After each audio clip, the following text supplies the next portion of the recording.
All right, so I went and saw Shang-Chi, or I guess it's Shang-Chi. I've apparently been pronouncing it wrong for years, like an asshole, or whatever. It's the first movie I've seen in theaters since The Rise of Skywalker. And honestly, I might have stopped going to movie theaters for 2 years without a global pandemic after seeing that piece of shit movie. It basically ruined movies, is what I'm saying.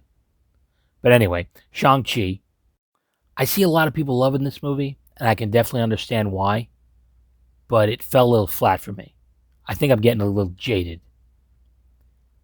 The first half of the movie is actually pretty good. I liked it because it felt like it was doing something different. But then it just becomes a typical MCU movie.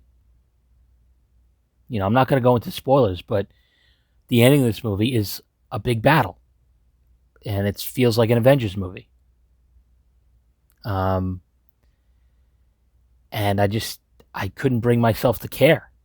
After Infinity War and Endgame, I'm just over it. I want something more street level, I want something a little more up close and personal, where the stakes aren't this like global, life altering threat. But that's just me personally. That doesn't mean the movie's bad. It's still good at what it's trying to do.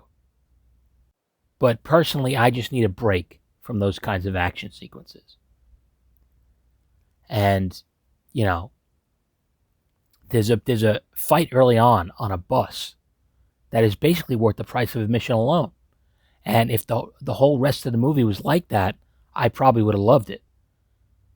But it just kind of becomes a typical MCU movie. It felt like the ending of Black Panther or Thor Ragnarok. And I just was tuning out during those moments. And there's a little too much comic relief in this movie. I mean, some of the scenes feel like a TV commercial. Like I half expected the AT&T girl to show up and sell some shit. Like it was that jarring. And I was just kind of over it at a certain point. But I really liked the martial arts action sequences. I thought those were great. But the problem is that the movie becomes something else at the end. It just becomes a basic comic book movie. And that was kind of disappointing. But anyway, here's a no context spoiler for the ending. If you get it, you get it. If you don't, you don't. Whatever. And that's basically all I got. I give it 3. See, I haven't decided what the review thing should be. I give it 3 steaks or dick rocks. I'm kind of between steaks and dick rocks. So I give it 3 of either one of those out of 5. Go watch it. If you're still super into this shit, you'll love it.